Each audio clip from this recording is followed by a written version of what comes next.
आज के लेक्चर में हम लोग डुअल नेचर ऑफ इलेक्ट्रॉन की बात करेंगे, डी ब्रॉगली हाइपोथेसिस की बात करेंगे। तो देखिए एल्बर्ट आइंस्टीन ने यह बताया था कि जो लाइट होती है उसमें डुअल नेचर होता है। लाइट में पार्टिकल नेचर भी होता है और वेव नेचर भी होता है। आइंस्टीन से पहले हम लोग ये जानते थे कि लाइट में वेव नेचर होता है, पार्टिकल नेचर नहीं होता है। लेकिन आइंस्टीन ने यह बात बताई थी कि जो फोटोन होता है, एनर्जी का जो पैकेट होता है, उसमें डुअल नेचर होता है। एल्बर्ट आइंस्टीन ने फोटोन के डुअल नेचर को एक्सप्लेन किया था, ठीक है। तो 1924 में डी ब्रॉगली ने यह सजेस्ट किया कि जिस तरह से फोटोन में डुअल नेचर होता है, particle nature as well as wave nature, उसी तरह से फास्ट मूविंग पार्टिकल्स में भी डुअल नेचर होता है। एक वेव नेचर और दूसरा पार्टिकल नेचर। पार्टिकल तो होता ही रेस्ट पर, वो 100% पार्टिकल है, लेकिन जब मूव करने लगेगा तो उसमें डुअल नेचर आ जाएगा। तो 1924 में in 1924 de Broglie suggests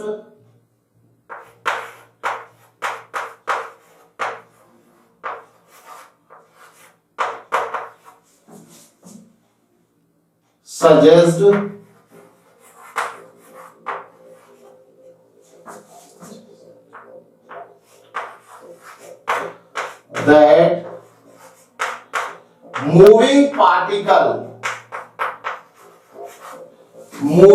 particles like electron, proton,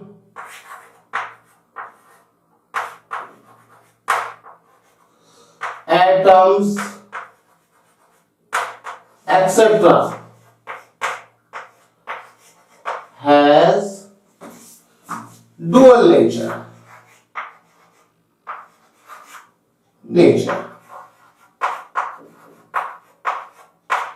Number one, particle nature.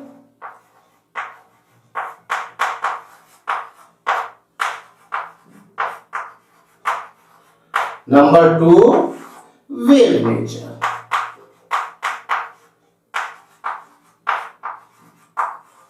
मतलब डी ब्रॉगली ने यह कहा था कि कोई भी पार्टिकल अगर मूव करता है तो उसमें डुअल नेचर होगा, एक पार्टिकल नेचर होगा और एक वेव नेचर होगा। और जब पार्टिकल मूव कर रहा होगा तो मोशन के दौरान उसका मास भी चेंज हो जाएगा।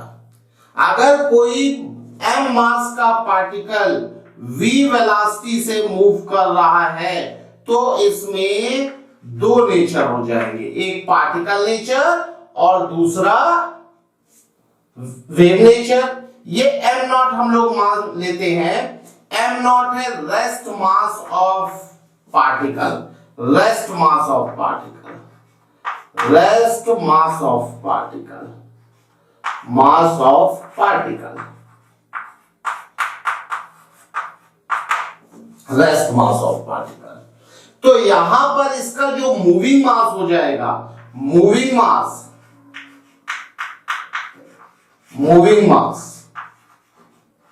m is equal to m naught under root 1 minus v square by c square। ये मूविंग मास है। और जो मूविंग मास है, ये मूविंग मास रेस्ट मास से कुछ डिफरेंट होगा। और इसका डेरिवेशन हम लोगों को नहीं करना है, क्योंकि इसका डेरिवेशन आइंस्टीन की रिलेटिविटी थ्योरी से आएगा, ठीक है। तो इसका डेरिवेशन हमारे सिलेबस में नहीं है, लेकिन आपको मैंने बताने के लिए कि जब कोई पार्टिकल मूव करेगा तो उसका मास भी चेंज हो जाएगा। और इस पार्टिकल में दो नेचर हो जाएंगे, एक तो मास नेचर, वो मास नेचर कुछ रिड्यूस होगा, चेंज होगा, बट मास नेचर तो रहेगा ही, और एक पार्टिकल नेचर, एक वेव नेचर भी आ जाएगा। एक पार्टिकल नेचर, पार्टिकल तो रहेगा ही, और वेव नेचर भी आ जाएगा। तो जो वेव नेचर होगा उसे हम बोलेंगे matter wave. Wave nature of this moving particle produces matter wave. Wave nature of this moving particle produce matter wave. Matter wave. अब चूंकि इसमें वेव नेचर है तो इसका वेवलेंथ भी होगा। Wavelength of wave nature of moving particle is known as de Broglie wavelength. Wavelength of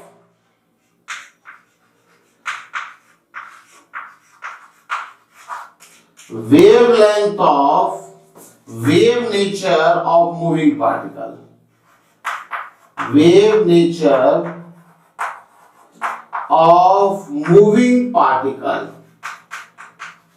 moving particle is known as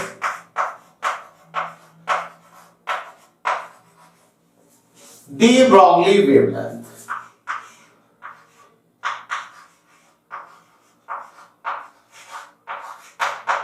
Wavelength.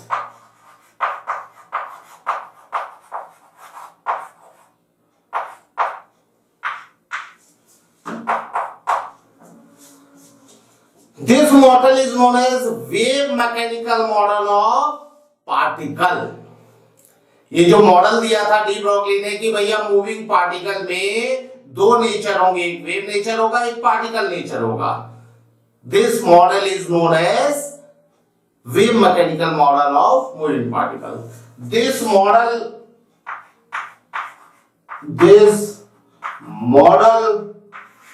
Is known as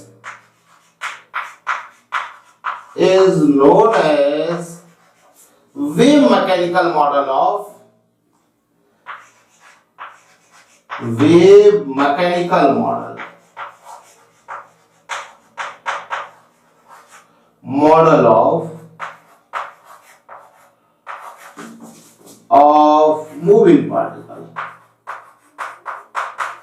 moving particle।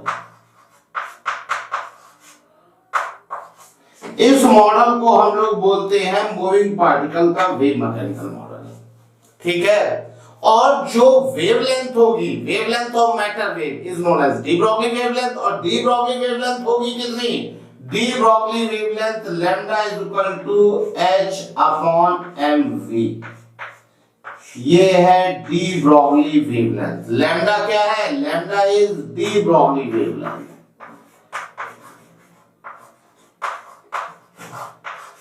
Broglie wavelength.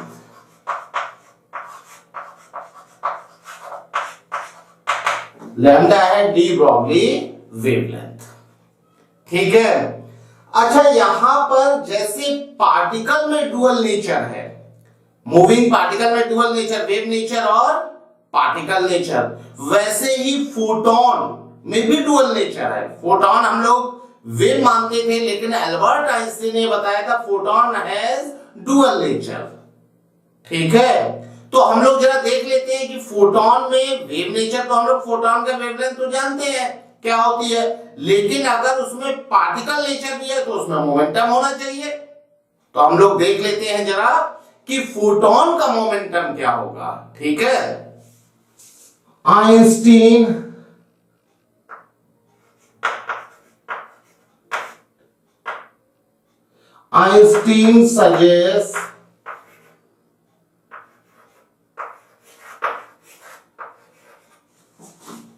Einstein suggests dual nature of photon,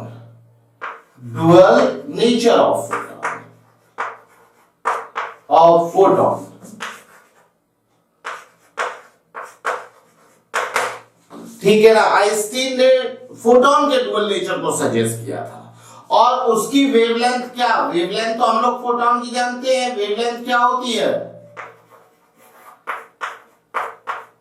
C by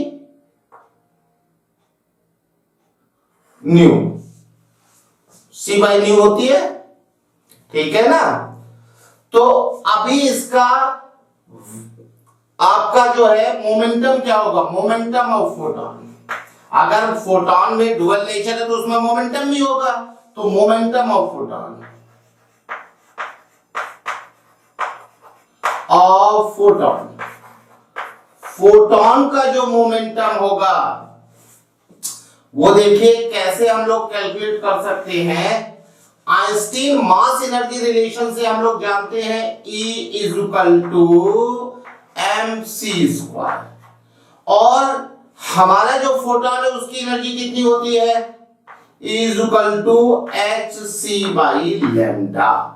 ये photon की energy का formula है। यहां से C से C cancel हो जाएगा और ये क्या आ जाएगा, m इंटू सी h/λ। यही तो है, C है velocity of light, is it velocity of photon या velocity of electromagnetic radiation. C है velocity of light, velocity of light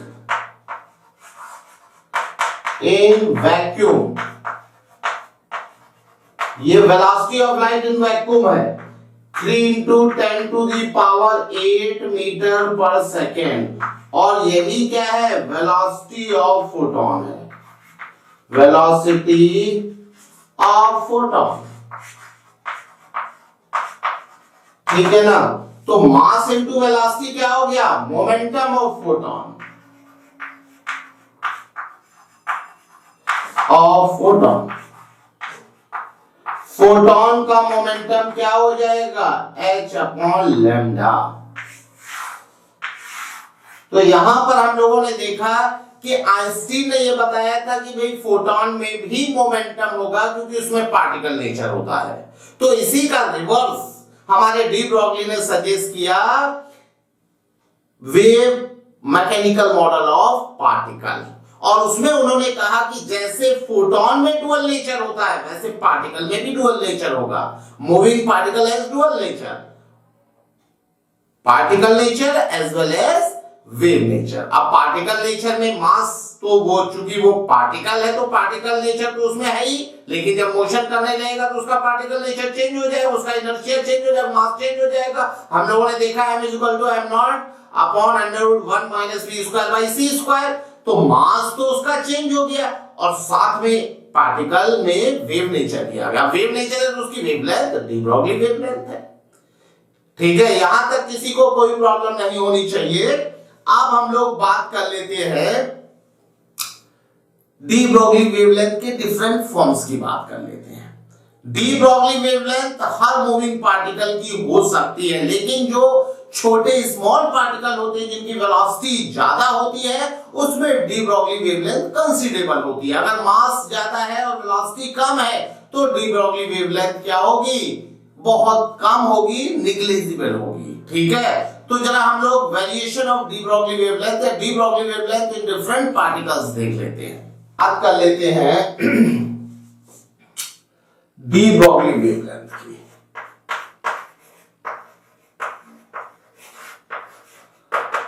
wavelength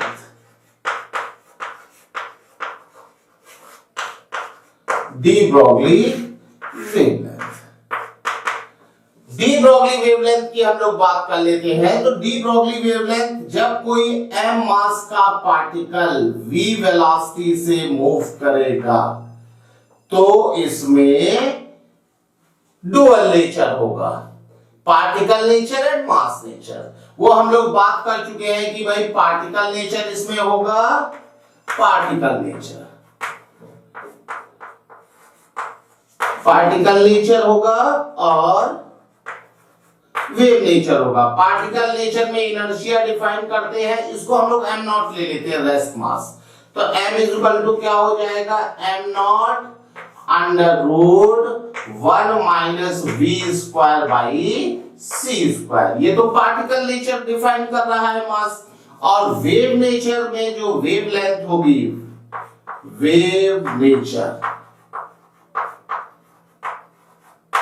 इसमें वेवलेंथ जो होगी वो क्या हो जाएगी, h/mv, या फिर इसे h/मोमेंटम p भी बोल सकते हैं। p मतलब मोमेंटम, इस वेवलेंथ को हम लोग डी ब्रॉगली वेवलेंथ बोलते हैं और this wave is known as matter wave. Matter wave ये क्या होगी? मैटर वेव होगी और this wavelength is de Broglie wavelength.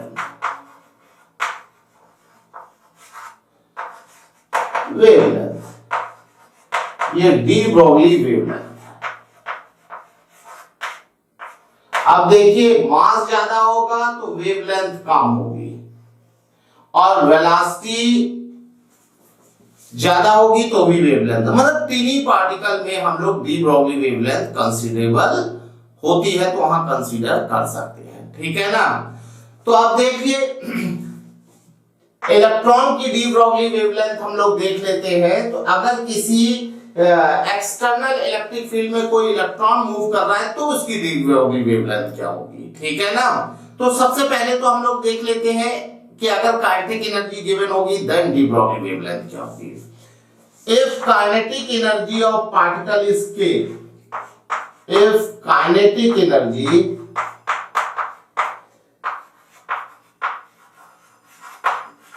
of moving particle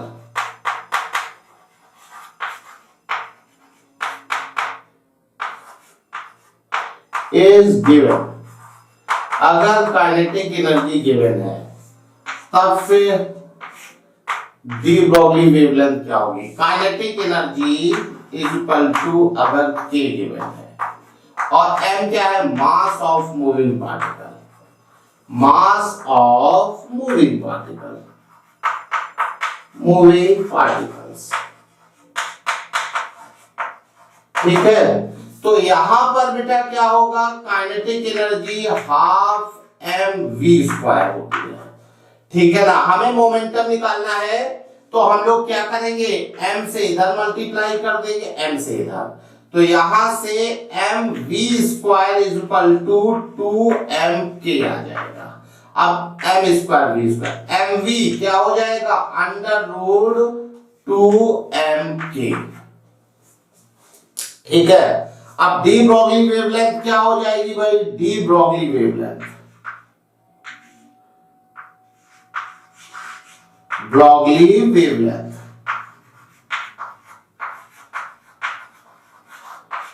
D Broglie wavelength, यहां पर डी ब्रॉगली वेवलेंथ होगी lambda is equal to h upon mv होता है, mv की जगह हम लोग लिख देंगे h upon under root 2mk। यहां तक किसी को कोई प्रॉब्लम? ठीक है ना। D Broglie wavelength kinetic energy के टर्म्स में ये होगी, ठीक है। अभी देखिए यहां पर h प्लैंक कांस्टेंट है, h क्या है? प्लैंक कांस्टेंट है, m मास है, v वेलोसिटी। अगर हम लोग इलेक्ट्रॉन के लिए देखेंगे तो इलेक्ट्रॉन के लिए h mass of electron into v, ठीक है। अगर कोई इलेक्ट्रॉन किसी एक्सटर्नल फील्ड में मूव कर रहा है तो उसकी काइनेटिक एनर्जी कितनी होगी? E into v। If electron move in external electric field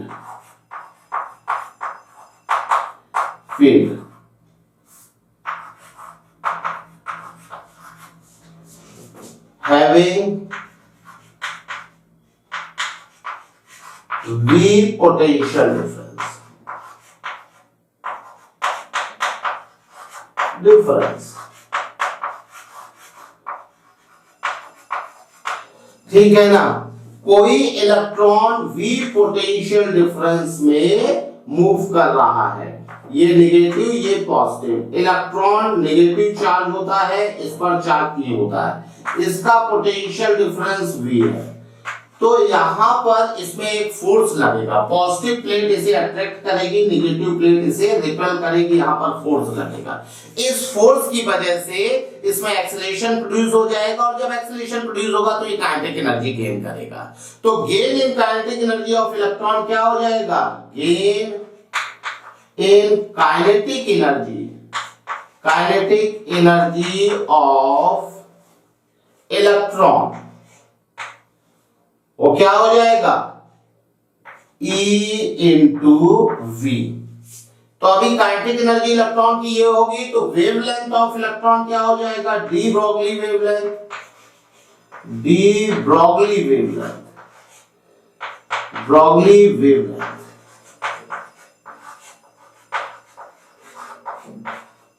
of electron क्या हो जाएगा भाई, de Broglie wavelength of electron lambda is equal to h upon under root 2 mass of electron E into V, ये हो जाएगा। अभी देखिए h Planck constant है, मास ऑफ इलेक्ट्रॉन और इलेक्ट्रॉन का चार्ज ये सब कांस्टेंट है। यहां पर h क्या होगा 6.625 into 10 to the power -34 joule into second, और mass of electron 9.1 into 10 to the power -31 kg, charge of electron 1.6 into 10 to the power -19 coulomb.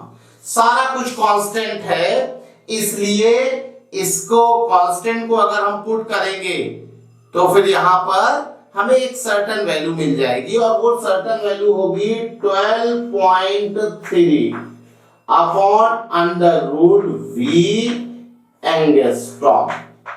तो यहां पर आप डायरेक्ट, क्योंकि बार बार h की वैल्यू, मास ऑफ इलेक्ट्रॉन और इलेक्ट्रॉन का चार्ज पुट करने से क्या होगा, अननेसेसरी कैलकुलेशन बढ़ेगी, आप इसको डायरेक्ट फॉर्मूला लगा सकते। लेकिन ये फॉर्मूला केवल इलेक्ट्रॉन के लिए वैलिड है, क्योंकि यहां पर हमने मास ऑफ इलेक्ट्रॉन लिया, चार्ज ऑफ इलेक्ट्रॉन लिया। अगर कोई दूसरा चार्ज पार्टिकल किसी एक्सटर्नल इलेक्ट्रिक फील्ड में मूव कर रहा है, तो आप उसका फॉर्मूला मतलब क्या रखेंगे, उसका फॉर्मूला होगा lambda is equal to h upon under root 2 mass of charge particle q charge into v। अगर कोई भी दूसरा चार्ज पार्टिकल किसी एक्सटर्नल इलेक्ट्रिक फील्ड में मूव कर रहा है, यहां पर यह mass of charge particle, suppose alpha particle है, तो अल्फा पार्टिकल है तो वहां mass of alpha, charge of alpha, और ये क्या है पोटेंशियल डिफरेंस, जिस एक्सटर्नल इलेक्ट्रिक फील्ड में मूव कर रहा है उसका पोटेंशियल डिफरेंस। ठीक है, इस तरह से हम लोग इसके क्वेश्चंस को करेंगे। यहां तक मुझे लगता नहीं है किसी को कोई प्रॉब्लम होगी। ठीक है, अब हम लोग जरा एक बोर का पोस्टुलेट देख लेते हैं, जिसका डेरिवेशन डी ब्रोगली वेवलेंथ से है। ठीक है, पहले जब बोर ने उस पोस्टुलेट को दिया था तो उसे डिराइव नहीं किया था, केवल ऐसे ही आर्गुमेंट के बेसिस पर उस पोस्टुलेट को दिया था। बाद में जब डी ब्रोगली वेवलेंथ आई तब उसका डेरिवेशन हुआ, तब उसका प्रूफ हुआ। तो हम लोग जरा देख लेते हैं proof of Bohr's postulate by de Broglie wavelength. Proof of Bohr's postulate, Bohr's postulate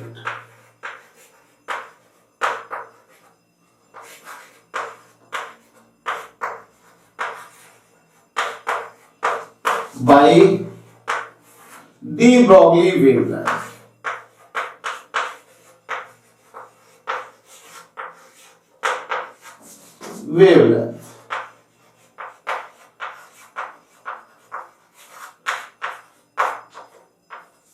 देखिए बोहर का पोस्टुलेट क्या है, angular momentum mvr is equal to nh upon 2 pi। ये है बोहर्स पोस्टुलेट, बोहर्स पोस्टुलेट।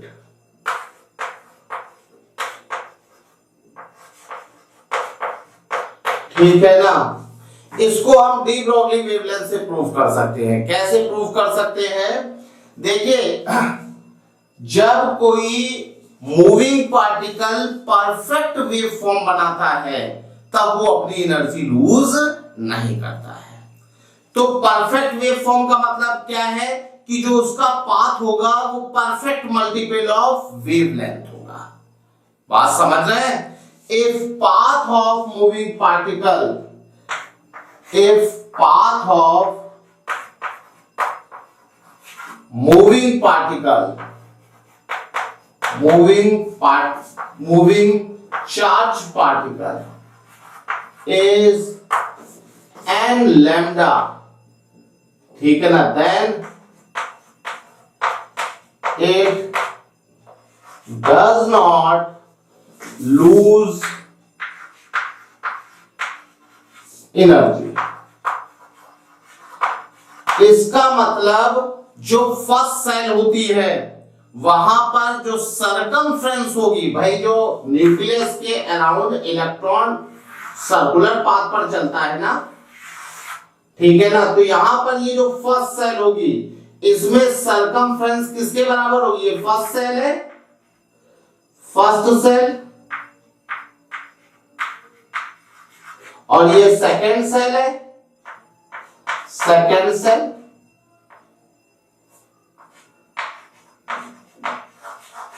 ठीक है ना, ठीक है। इसका मतलब क्या होगा? Circumference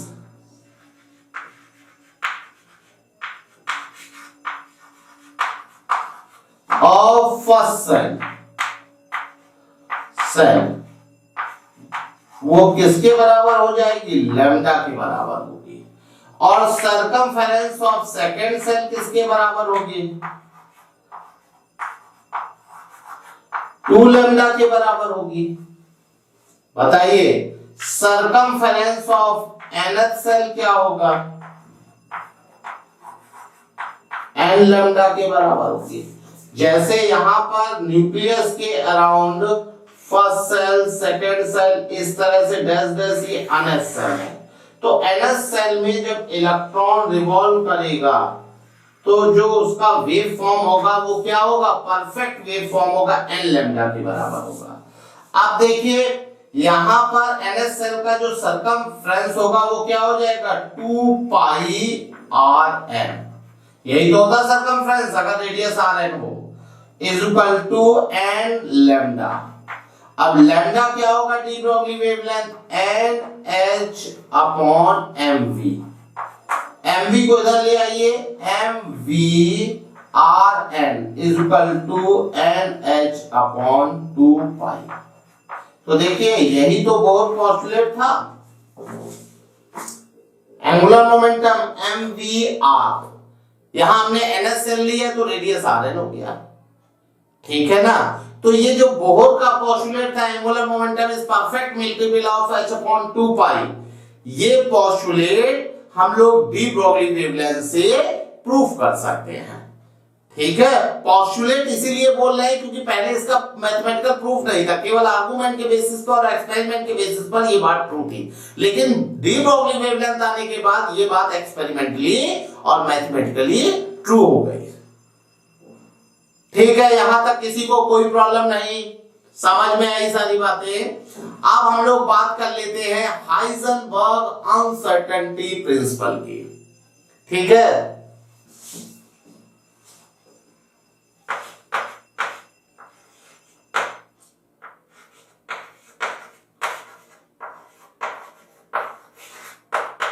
uncertainty principle,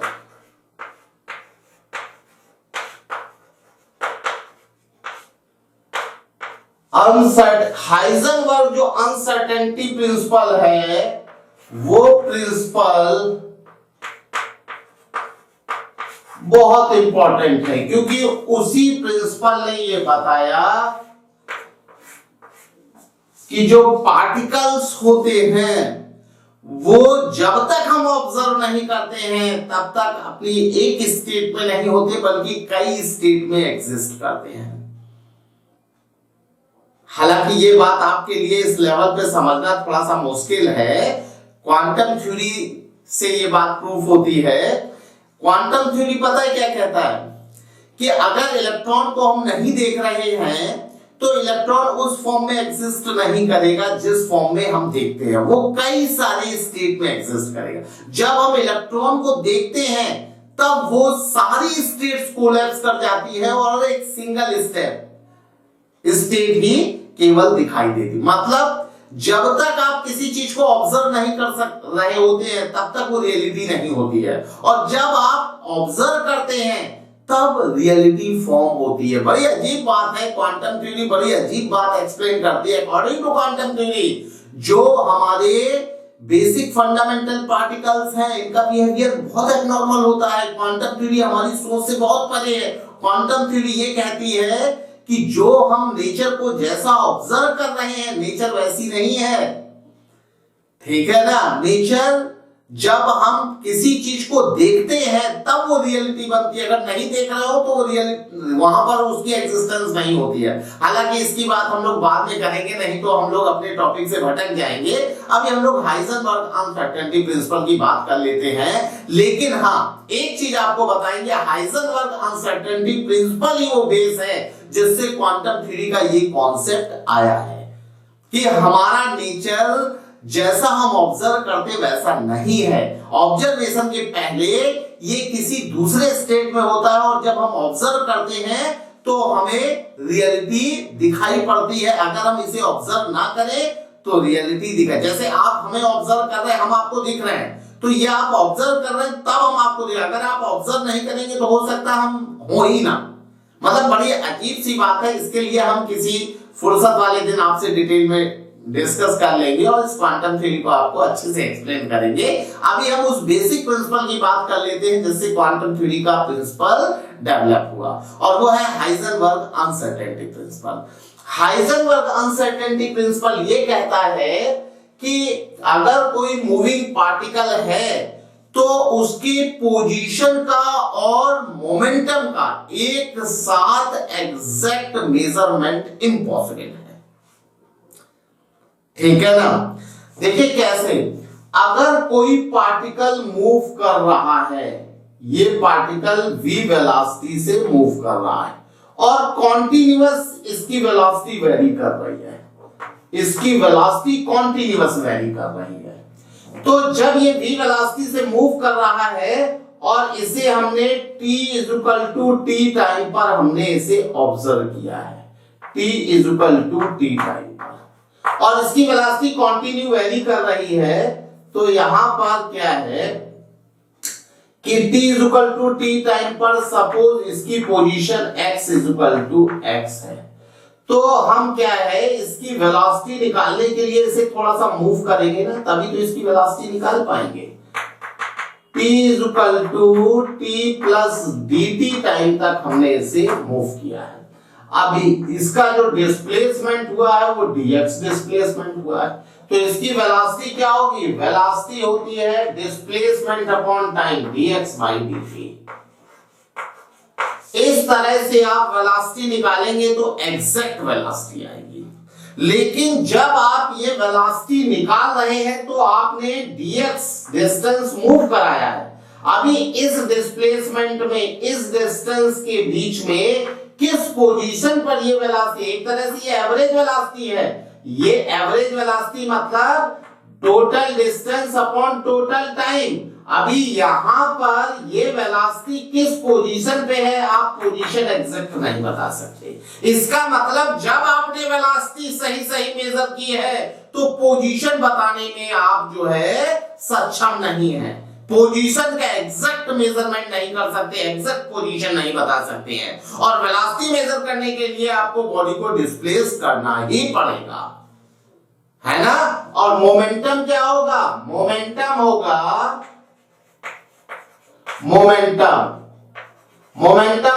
mass into velocity. इसका मतलब जब भी आप एग्जैक्ट मोमेंटम कैलकुलेट करेंगे, एग्जैक्ट मोमेंटम कैसे कैलकुलेट होगा, जब वेलोसिटी एग्जैक्ट होगी तो आप बॉडी को डिस्प्लेस करेंगे, उस समय आप उस मोमेंटम की पोजीशन नहीं बता पाएंगे, क्योंकि आपने जो डिस्प्लेस किया है between 2 points there are infinite positions, so therefore we cannot predict exact position where momentum is this momentum, ठीक है। अगर आप कहेंगे कि सर हम पोजीशन एग्जैक्ट बताएंगे, तो अगर आप इसकी पोजीशन एग्जैक्ट बताएंगे तो आप ये बताइए कि फिर आप इसकी वेलोसिटी नहीं निकाल पाएंगे? बताइए, अगर आप x is equal to x पर इस मूविंग बॉडी की पोजीशन बता रहे हैं तो वेलोसिटी कौन सी वेलोसिटी बताओगे? क्योंकि वेलोसिटी के लिए डिस्प्लेसमेंट तो कराना पड़ेगा। बात समझ रहे हैं? तो ये बात हाइजेनबर्ग ने अपने अनसर्टेनिटी प्रिंसिपल में कही थी कि we can not measure exact position and exact momentum simultaneously. ठीक है, according to this principle, according to this principle,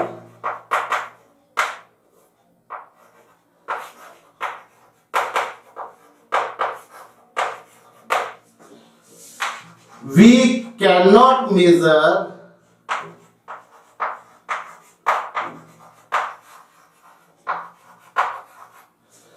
exact position and exact momentum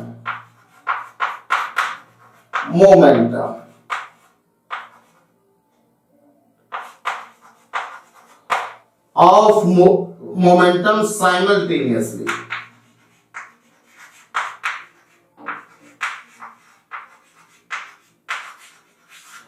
of moving particle.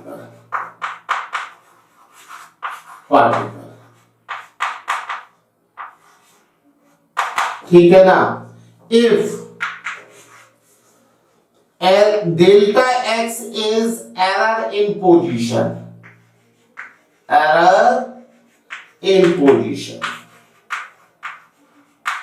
अगर डेल्टा x पोजीशन में error है और डेल्टा p है error in momentum,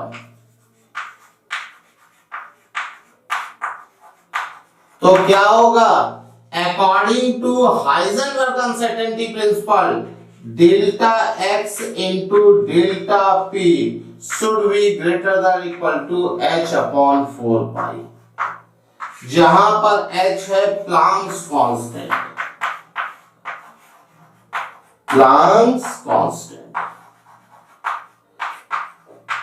ये Heisenberg uncertainty principle है कि अगर आप मेजरमेंट करते हैं पोजीशन का और मोमेंटम का, तो कुछ ना कुछ एरर पोजीशन में होगी और कुछ ना कुछ एरर मोमेंटम में होगी।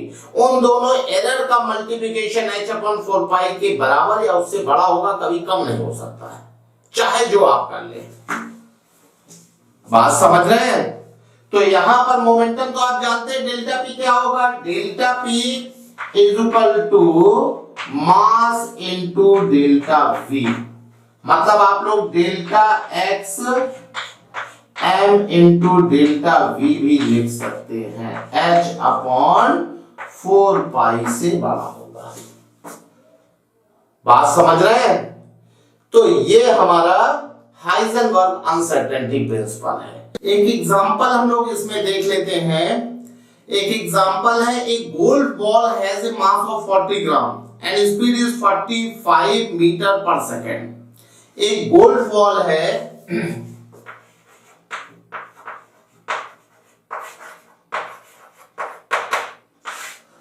एक golf ball has mass 40 gram, एक बॉल है जिसका मास है 40 ग्राम और इसकी जो वेलोसिटी है वो है 45 metre per second, 45 metre per second. ठीक है, if speed can be measured within accuracy of 2%, what is the uncertainty in position? If velocity is measured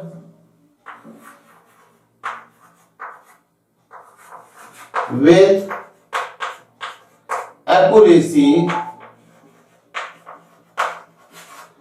of 2%, find uncertainty in position.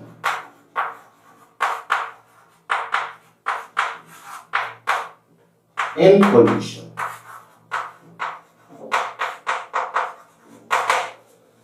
ठीक है, देखिए एक गोल्ड बॉल है जिसका मास है 40 ग्राम और वो 45 मीटर पर सेकंड से चल रही है। उसकी वेलोसिटी जो मेजर की गई वो 2% है, मतलब वेलोसिटी मेरा 2% की हो सकती है।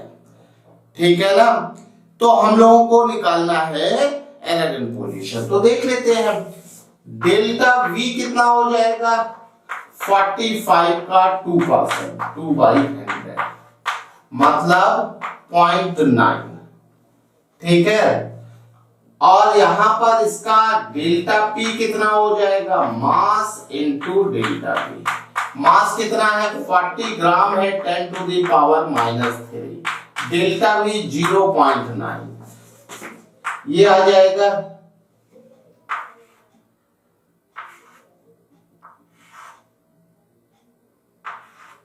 इतना। अभी बाय हाइजेनबर्ग अनसर्टेनिटी प्रिंसिपल,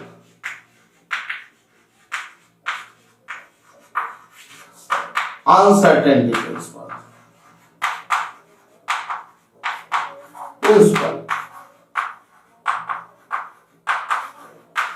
क्या होगा, delta X into delta P should be greater than equal to h/4 तो डेल्टा एक्स क्या हो जाएगा, greater than equal to h/4 into delta P. रख देते हैं value, delta X greater than equal to h का वैल्यू 6.625 इंटू 10⁻⁻34, 4π3.14 और delta P हमारा 0.036। ठीक है, तो देख लेते हैं कितना आएगा। अप्रोक्सीमेट मैं कैलकुलेशन कर रहा हूं 25। ठीक है, और ये कितना हो जाएगा, 0.2 इंटू 10⁻2 इंटू 10⁻, कितना हो जाएगा, -35। इतने मीटर की पोजीशन में एरर होगी। लगभग मैंने किया है 35 होगा या 33 होगा, मेरे हिसाब से 33 होना चाहिए, 33 होगा। ये किया है लगभग, यहाँ 2 से कुछ कम होगा, 1.48 या 46 इस तरह से होगा। कैलकुलेट आप एग्जैक्ट कर लीजिएगा। इस तरह से हम लोग अनसर्टेनिटी प्रिंसिपल की क्वेश्चन करेंगे।